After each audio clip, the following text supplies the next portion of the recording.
Halo Sobat Sehat semua, selamat pagi menjelang siang. Semangat pagi ya.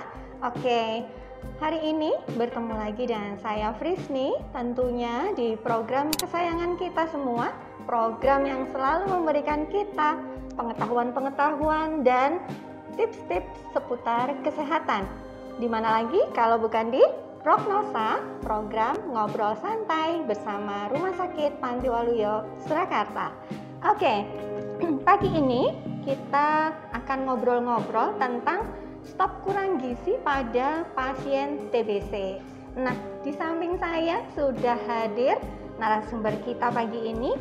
Mohon maaf sebelumnya, karena sebelumnya seharusnya Ibu Ani Kristiasih, sarjana gizi yang akan mengisi prognosa pagi ini, tetapi karena sedikit satu dan lain hal sehingga pagi ini Bu Yesinta Evariana, sarjana gizi yang bersama-sama dengan kita untuk berbagi ilmu, berbagi pengetahuan tentang kurang gizi pada pasien TBC. Selamat pagi Bu Yesinta. Selamat pagi Mbak Frisni. Iya, bagaimana kabarnya? Luar biasa. Luar biasa ya, sudah siap pagi ini untuk bisa diskusi dengan teman-teman Sobat Sehat semua? Iya, siap. Siap banget ya. Siap banget. Oke. Nah, sebelumnya tidak lupa kami mengingatkan untuk semua Sobat Sehat untuk terus menjaga dan melaksanakan protokol kesehatan 5M ya. Mencuci tangan dengan sabun, memakai masker, menjaga jarak, menjauhi kerumunan dan mengurangi mobilitas. Oke? Lalu buat Sobat Sehat semua yang memerlukan pelayanan kesehatan, jangan ragu-ragu untuk menggunakan layanan kami di Rumah Sakit Panti Waluyo, Surakarta. Jangan khawatir karena tempat kami sudah aman ya, karena semua tenaga kesehatan yang ada di sini sudah divaksinasi COVID-19 dan kami selalu melaksanakan protokol kesehatan dengan ketat. Oke, kita langsung saja ya Bu Yesinta untuk kurang gizi pada TBC. Nah, mungkin yang pertama, sebenarnya kondisi kurang gizi itu secara umum seperti apa ya? Kurang gizi itu yang pertama, kalau dilihat secara fisik ya, biasanya di daerah-daerah pedalaman itu kita bisa lihat ketika ada bayi-bayi yang kurus, tangannya kurus, kulitnya keriput dan kusem biasanya kalau kurang gizi. Jadi kulitnya nggak glowing gitu ya. Kulitnya kusem, kurus, dan kalau sudah terjadi marasmus kwashiorkor, itu salah satu kurang gizi yang berat, itu biasanya perutnya membesar. Kayak busung lapar. Busung lapar. Nah, gitu. bisa dikategorikan sebagai busung lapar. Cuman secara umum misalnya kita lihat di kota-kota mungkin belum sampai busung lapar ya. Kita bisa lihat kalau anak itu kelihatan kurus, rambutnya kusem kayak rambut jagung gitu ya, terus sering rontok gitu ya. Terus kemudian kulitnya itu agak keriput, kering. Jadi bayi kan harusnya kulit bayi gitu ya, mulus, glowing, empuk gitu ya. Nah, itu kulitnya kering dan keriput, itu bisa dikategorikan sebagai kurang gizi. Sudah mulai tanda-tanda kekurangan gizi. Iya. Itu kalau bayi, kalau orang dewasa? Orang dewasa beda? hampir sama. Jadi terlihat pasti kurus yang pertama. Kurus, terus ketika dijiwit gini kulitnya kayak keriput, melar dan kering gitu biasanya. Oke, tidak elastis. Tidak gitu ya. elastis, dan kemudian bisa rambut juga rontok juga bisa. Jadi kalau cewek-cewek yang rambutnya rontok dia terlalu ketat biasanya rambutnya suka rontok. Ngaruh ya? Iya. Oke. Baik, itu tadi tanda-tanda kekurangan gizi secara umum ya. Dan Iya. sebelumnya saya mengingatkan untuk Sobat Sehat semua yang ingin konsultasi langsung dengan Ibu Yesinta perihal seputar kekurangan gizi pada TBC, bisa membuka atensi untuk bisa bertanya atau pengen konsul apalah seputar gizi pada TBC ini dengan menuliskan pada kolom chat. Nanti akan saya sampaikan kepada beliau supaya bisa langsung ditanggapi di program ini secara live ya. Oke, kita lanjutkan. Kondisi apa yang memperburuk kurangnya gizi pada pasien TBC? Kita ketahui TBC itu pasti sumbernya dari Mycobacterium tuberculosis. Mycobacterium tuberculosis. Oke. Dan itu sudah terjadi bertahun-tahun ya di negara kita pasti ada aja orang yang terkena TBC gitu, dan itu penularannya kan lewat udara. Kalau ya sama seperti COVID ini ya, sama seperti batuk COVID gitu ini ya? Batuk gitu, terus penyebarannya lewat udara, ketangkep orang yang sehat, bakterinya masuk dan mengakibatkan TBC. Cuman kalau COVID kan dia sumbernya virus, penularannya lewat virus. Kalau TBC adalah bakteri, sejenis bakteri, kuman lah intinya begitu. Nah, biasanya bakteri ini masuk ke paru-paru dan menginfeksi paru-paru. Dampaknya apa? Kalau sudah menginfeksi paru-paru, namanya di dalam tubuh ada infeksi, pasti pertama demam. Demam sudah tidak enak makan. Kemudian ketika sudah terjadi batuk, sudah terjadi mual muntah, nah itu kita sudah tidak bisa makan lagi, udah. Gitu. Jadi biasanya pada pasien TBC ini pasti akan mengalami penurunan nafsu makan. Penurunan nafsu makan, gitu ya? Betul, iya. Karena pengaruh dari gejala-gejala Infeksi, penyakitnya tadi, infeksi tadi ya. Iya. Nah, itu akan memperburuk kondisi kurang gizinya jadinya. Oke, baik. Kalau sebelum kena TBC sudah gizinya kurang, apalagi terus kena TBC. Gizi kurang itu pasti daya tahan tubuh menurun. Kuman apa saja bisa masuk, termasuk TBC. Nah, TBC itu yang akan memperburuk kurang gizinya. Bisa juga dibalik, dia kena TBC terus jadi gizi buruk juga bisa. Gitu. Ya. Oke, lalu kalau penderita TBC ini kekurangan gizi, terus dampaknya pada si pasien ini, nah seperti dampaknya apa kira-kira? Pastinya kalau kurang gizi pada TBC, yang pertama itu namanya infeksi, kalau nggak diobati pasti akan tambah infeksi. Cara mengobati infeksi adalah daya tahan tubuh kita. Harus dinaikkan imunnya ya. Kalau sudah kita nggak makan, daya tahan tubuh menurun, pasti kondisinya akan sangat lebih buruk lagi. Betul. Jadi kurang gizinya akan lebih berat lagi nanti. Gitu. Jadi harus makan yang banyak dengan asupan gizi yang sesuai takarannya, sesuai kebutuhannya ya. Nah, lalu Bu Yesinta, adakah makanan-makanan yang harus dihindari untuk pasien-pasien TBC ini? Kalau yang untuk dihindari, yang pertama karena dia pasti daya tahan tubuhnya menurun itu tadi, karena kurang gizi.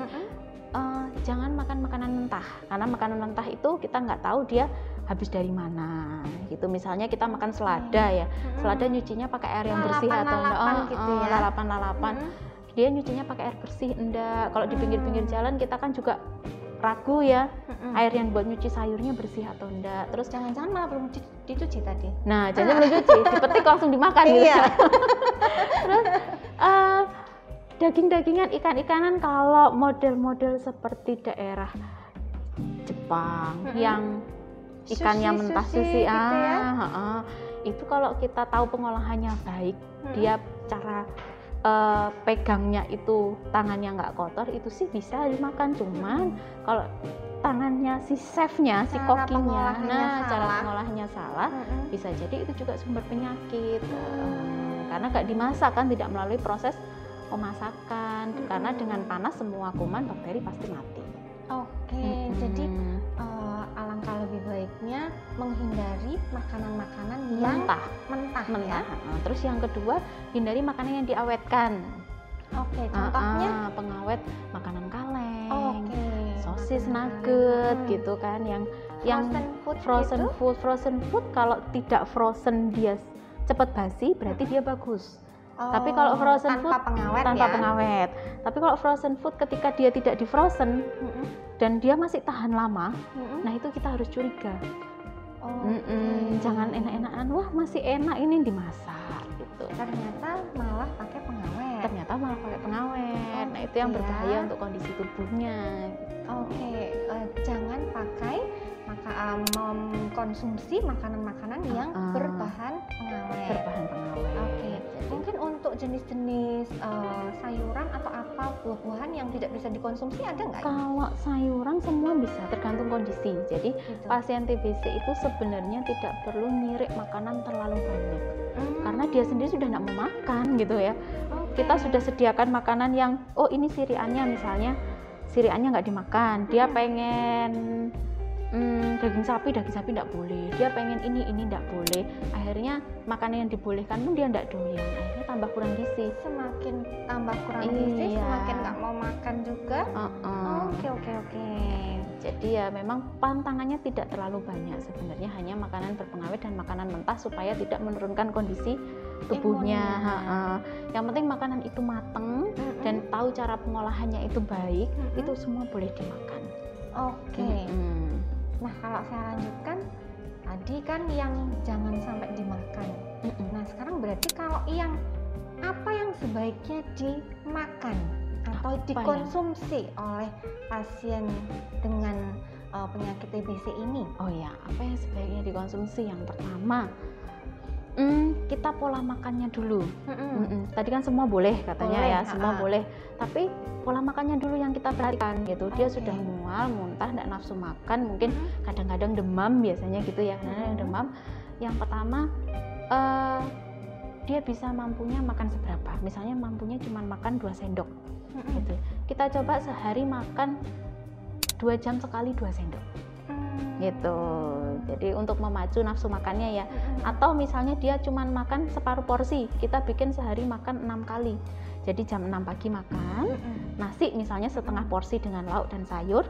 Nanti jam 9 mungkin tidak harus nasi, bisa cemilan berat. Bisa cemilan berat itu misalnya cemilan yang ada sayurnya itu ada kroket, ada pastel, itu kan yang dalamnya sayur ya. Sosis bisa gitu. Sosis Solo ya. Solo. Oke. Jam 12 makan siang dengan nasi lagi separuh porsi. Nanti jam 3 cemilan berat lagi bisa. Mungkin bisa susu kalau dia doyan susu, mungkin bisa cemilan lagi seperti tadi, atau mungkin roti-roti yang berbahan tepung itu juga bisa. Kemudian jam 6 sore makan nasi lagi, tengah malam lapar pun cemilan lagi enggak apa-apa. Jadi porsi kecil tapi sering. Gitu. Supaya dia mempertahankan ininya ya, asupan proteinnya, gitu sayurnya. Yang penting setiap makan harus ada lauk. Entah itu lauk hewani, entah itu lauk nabati, itu harus ada. Misalnya buah juga bisa untuk sumber vitamin C kita, karena vitamin C itu bisa meningkatkan daya tahan tubuh gitu kan. Jangan cuma 6 kali, oh iya mbak saya 6 kali. Pagi nasi 2 sendok, siang mie, sore, nah itu sudah beda ya. Pertama jam makannya dulu harus teratur. Kalau sudah sehari 6 kali berarti setiap hari dicoba seperti itu. Dirutinkan. Jangan sampai jam misalnya biasa sarapan jam 7, besok enggak nafsu makan akhirnya jam 7 enggak sarapan, jangan. Sesedikit apapun misalnya hanya 1 sendok yang bisa masuk, Mbak, enggak apa-apa. Yang penting jam itu harus makan. Gitu, disiplinnya di situ. Terus yang kedua kita milih makanannya gimana? Milih makanannya yang tinggi protein pertama. Contohnya tinggi protein pasti lauk hewani ya. Daging, ayam, ikan, telur gitu pasti tinggi protein. Susu itu tinggi protein. Terus pernah suatu kali saya juga ditanya, Mbak, lah saya mampunya beli nasi sama karak ya gitu. Gitu ya. Saya tak nyobanya gimana tuh kalau kayak gitu? Saya kan kebanyakan yang terkena TBC kadang ada menengah ke bawah. Dengan ekonomi yang menengah, ekonominya menengah ke bawah ya. Jadi kita siasati aja, kenapa nggak harus daging, telur misalnya bisa beli telur 1 atau 2, sayur-sayuran, bisa susu, di sana adanya apa, tahu tempe gitu misalnya, tahu tempe juga boleh, tapi ketika ada telur ya telurnya dimakan gitu. Jadi diutamakan untuk yang sakit gitu ya. Kadang kan si ibu yang kena TBC misalnya ya, si ibu ada telur pas, telurnya buat bapak aja padahal bapaknya sehat. Nah, telurnya buat anaknya biasanya ya. Buat anaknya. Nah, itu yang tidak tega. Cuman paling tidak ketika sakit kondisi tubuhnya harus dipulihkan dulu ya, baru mikir yang lain gitu ya. Betul. Ya. Jadi begitu. Apa pengalamannya Bu Yesinta dalam menerima konsulan pasien-pasien dengan TBC ini, apakah memang ketika mereka begitu terkena TBC terus nafsu makannya langsung turun gitu? Yang bikin turun itu sebenarnya tidak selalu, karena TBC kan pasti dokternya memberi obat untuk nafsu makan.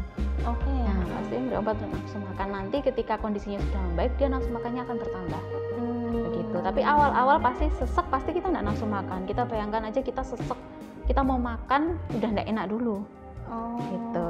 Pertama sesek, kedua yang namanya infeksi pasti demam. Kita demam juga nggak enak makan. Gitu. Jadi hal-hal seperti itu harus dilawan. Jadi mentalnya aku harus makan. Gitu. Pasti bisa. Jadi terhindar dari kondisi kurang gizi kalau mindsetnya seperti itu tadi. Cuman dia seiring berjalannya waktu biasanya akan mulai membaik nafsu makan. Iya, pasti akan membaik. Oke, baik. Nah, pasien dengan TBC itu kan imunitasnya tadi turun ya? Iya. Nah, terus mungkin ada nggak cara-cara khusus untuk keluarga yang memelihara atau merawat pasien-pasien dengan TBC ini supaya asupan makanannya itu tidak keliru penyajian? Cara penyajiannya yang tepat itu seperti apa? Misalnya pas penderita TBC itu ada di rumah ya, pertama kamar harus disendirikan. Jadi seperti isolasi mandiri waktu COVID ya, kamar karena harus dia ini ya, karena penularannya lewat udara. Oke. Kamar disendirikan, alat makan disendirikan, pencucian alat makan juga disendirikan. Jadi ketika setelah menyajikan makan, sajikan makan di kamar. Setelah pasiennya selesai makan, makannya langsung dicuci, alat makannya langsung dicuci. Tidak boleh ditumpuk-tumpuk dengan piring yang lain.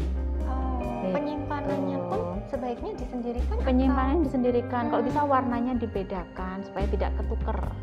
Gitu ya, untuk mengurangi penularan ke keluarga yang lain gitu. Terus jauhkan dari anak kecil juga, mungkin yang kena TBC mbahnya pengennya gendong cucu kan, lebih baik dihindari dulu sampai sembuh. TBC itu bisa sembuh, bukan berarti sama sekali nggak bisa sembuh. Bisa sembuh ya? Bisa sembuh. Oke. Pengalaman Bu Yasinta, rata-rata pasien TBC ini butuh waktu berapa lama? Kalau untuk pengobatannya ada yang 2 sampai 6 bulan ya. Kadang dengan pengobatan TBC itu kan rutin, harus diminum setiap hari. Itu kadang 2 bulan berturut-turut harus diminum, baru dia kontrol lagi biasanya. Nah, ketika minum itu kadang ada titik jenuh. Kita kalau minum obat tiap hari pasti bosen ya. Sakit seminggu minum obat tiap hari kan juga bosen. Nah, itu ya konsistennya di situ. Pertama konsisten makan, kedua konsisten minum obat supaya nanti hasilnya bagus. Cepat sembuh. Oke, jadi sebenarnya bisa sembuh ya. Bisa sembuh asal si pasien ini taat dan disiplin. Iya. Oke. Lalu kalau pasien TBC ini kan rata-rata badannya terus kurus gitu ya. Ini sebenarnya pasien TBC ini bisa kembali gemuk gitu nggak sih? Oh, sangat bisa sekali. Bisa ya? Itu bisa, karena pengalaman saya ada satu keluarga, jadi satu keluarga itu ada yang kena TBC gitu. Selama masa pemulihannya dia pasti akan minum, pertama obat TBC-nya pasti, kedua ada vitamin-vitamin dari dokter, ketiga ada obat mungkin untuk meningkatkan nafsu makan. Nah, setelah TBC-nya itu sembuh, dinyatakan sembuh, dia cepat sekali gendut. Gitu. Jadi nafsu makannya akan bertambah dan itu akan memperbaiki status gizinya. Gitu. Jadi sebenarnya bisa ya pasien TBC ini kembali seger buger gitu, tidak harus terus kulitnya keriput terus gitu, enggak ya? Enggak harus. Oke. Baik, teman-teman Sobat Sehat, mungkin kalau ada yang mau menyampaikan pertanyaan, mau berkonsultasi langsung dengan Bu Yasinta, boleh silahkan chat di kolom chatnya, nanti akan saya sampaikan kepada beliau. Oke. Bu Yasinta, selama pengalaman yang menangani konsulan dengan pasien TBC, ada nggak misalnya dengan penyerta gitu, sudah TBC misalnya, punya diabetes juga, punya darah tinggi juga, sehingga dietnya kan jadi harus double-double gitu ya?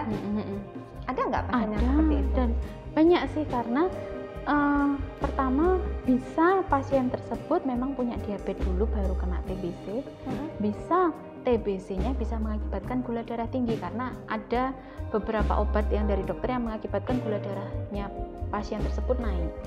gitu.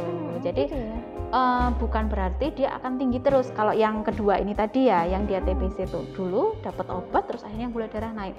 Bukan berarti dia tinggi terus, bisa diturunkan. Gitu. Ketika nanti sudah pengobatannya sudah selesai, gula darahnya bisa kembali normal. Gitu. Jadi tetap bisa diet untuk penyakit yang lainnya? tetap bisa. Jadi Tetap bisa ya? prinsipnya diet TBC itu adalah TKTP, tinggi kalori, tinggi protein, ya. Kemudian misalnya dia ada penyerta diabetes gitu ya. Diabetes kita tekan gulanya supaya rendah gula. Tapi tetap bisa tinggi protein gitu. Protein tidak akan mempengaruhi gula gitu. Jadi kalorinya kita tinggikan dengan meningkatkan protein. Kalau gulanya kita tekan, pasti kalorinya kan turun ya. Kalorinya turun. Nah, kita naikkan lagi kalorinya dengan protein, dengan lemak yang dari lemak baik. Jadi lemak tak jenuh. Rata-rata pasien yang ditangani nih Bu Yasinta itu umurnya kisaran berapa? Ada anak-anak juga nggak sih itu? Ada. Kalau Ada juga ya? Kalau seringnya itu pasti usianya sudah lansia ya. Tapi beberapa kejadian juga saya pernah melihat yang usia remaja juga sudah kena. Ada yang anak-anak juga sudah kena. Nah, yang waktu anak-anak ini dia tertular dari si kakek. Karena satu rumah. Okay. Dan cucu yang lain beda rumah, yang satu rumah cuma cucu yang itu gitu ya. Jadi tiap hari digendong, tiap hari dicium. Nah, itu yang saya agak prihatin juga dengan itu. Sebenarnya si kakek tahu dia kena TBC, tapi dia karena sayang ya, bentuk sayangnya sama cucu, dia ngeyel mau gendong cucunya, jadi cucunya akhirnya kena juga. Gitu. Jadi tergantung ini ya, penularannya. Iya, tergantung penularannya. Bu Yasinta, ada pertanyaan dari Mbak Arinda Wedinia. Untuk menambah gizi pasien TBC supaya bisa gemuk, apakah bisa dikasih obat penggemuk? Nah, ini kan ada kadang-kadang suplemen untuk menggemukkan badan, susu-susu yang supaya bisa badannya cepat gemuk, itu boleh nggak ya? Kalau pemulihan pasca TBC gitu, sebenarnya nggak usah dikasih obat penggemuk, dia akan gemuk sendiri karena obat dari dokter tadi sudah ada penambah nafsu makan, sudah ada vitamin suplemen gitu. Jadi kalau ditambah lagi takutnya nanti jadi obesitas.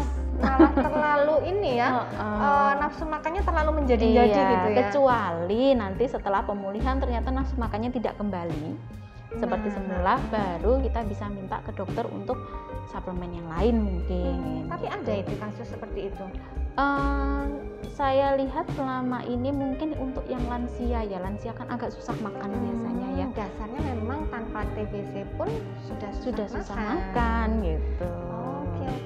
Jadi agak susah. Nah, kalau sudah susah makan begini, apalagi lansia yang sudah usia mungkin 70 tahun ke atas gitu, ya kita terapkan tadi porsi kecil tapi sering. Pertama porsi kecil sering, kalau dia nggak mau nasi diganti nasi lemes, nggak mau nasi lemes diganti bubur, nggak mau bubur kita ganti susu. Semua bisa diberikan. Jadi jangan putus asa untuk merawat orang TBC ya. Mungkin ada keluarganya yang TBC, terus ada yang putus asa, apa-apa nggak mau makan, ini menu apa-apa nggak ada yang suka gitu ya. Itu akhirnya putus asa dan dibiarkan, kan kasihan juga. Oke. Nah, kalau misalnya ini susahnya kalau anak kecil ya yang terkena TBC, kan nggak mungkin dia dikurung di kamar, diisolasi sendiri gitu ya. Pasti dia akan dirawat oleh ibunya gitu. Akhirnya jadi mudah menular ke keluarga yang lain. Kalau anak-anak itu menurut pengalaman saya, dia ada di dalam begini ya, anak-anak itu tidak gampang menularkan TBC, jadi cuma orang dewasa yang bisa menularkan TBC. Gitu. Kalau masih bayi, terutama bayi itu akan sakit. Jadi ketika kuman masuk, dia butuh waktu untuk inkubasi sebelum dia menyebabkan individu tersebut sakit. Jadi masuk misalnya ada jarak 2 minggu baru sakit gitu ya. Itu. Tapi untuk bentuk kumannya itu dia sudah memperbanyak diri supaya bisa menyebabkan orang tersebut sakit. Gitu. Kalau di anak-anak terutama bayi, itu kuman masuk belum sempat membelah diri, anak itu sudah sakit. Gitu. Jadi belum sempat dalam fase misalnya kuman tersebut memperbanyak belum dalam fase yang bisa menularkan. Gitu, dia masih dalam fase pembelahan diri, itu anak sudah sakit. Kalau orang dewasa beda. Kalau orang dewasa sakitnya setelah kuman tersebut sudah dalam fase wis mateng, istilahnya gitu ya, wis mateng, sudah bisa menularkan lagi orang itu sakit gitu. Itu makanya jadi beda ininya ya. Jadi beda. Terapinya beda. Kalau untuk anak-anak dia tidak mudah menularkan, makanya nanti sembuhnya akan lebih cepat biasanya. Karena anak-anak kan masih dalam fase pertumbuhan ya. Betul. Gitu. Oke. Ternyata beda-beda ya setiap pasien. Nah, kalau misalnya teman-teman sobat sehat semua ada yang ingin konsultasi gizi, misalnya mungkin ada keluarganya atau sanak saudaranya yang menderita penyakit TBC, ingin mengkonsultasikan kebutuhan gizinya, bisa lewat telemedicine ya Bu Yesinta? Bisa sekali. Oke. Setiap hari apa, ada jam tertentu atau bagaimana telemedicine? Kalau Senin sampai Jumat kita bisa sampai jam 2, untuk hari Senin Sabtu sampai Jumat jam 8 sampai jam 2. Jam 2 siang. Untuk hari Sabtu kita batasi jam 8 sampai jam 11.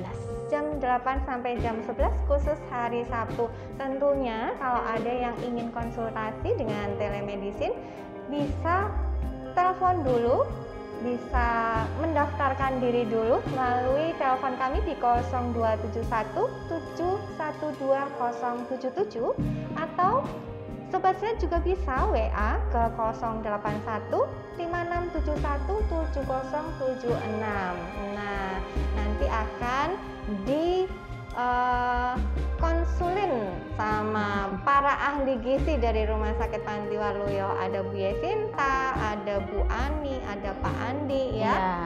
Oke.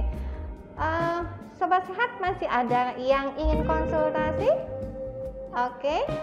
Baik, kalau tidak ada lagi yang ingin konsultasi, saya ingatkan kembali, barangkali nanti ada yang ingin bertanya, bisa chat lewat IGTV kami, karena siaran ini nanti akan bisa diputar ulang di IGTV di @rspantiwaluyo_Surakarta, atau juga bisa dilihat ulang di YouTube RS Panti Waluyo. Jangan lupa like, share, dan subscribe. Oke, sepertinya pertemuan kita bisa kita tutup sampai di sini, Bu Yesinta.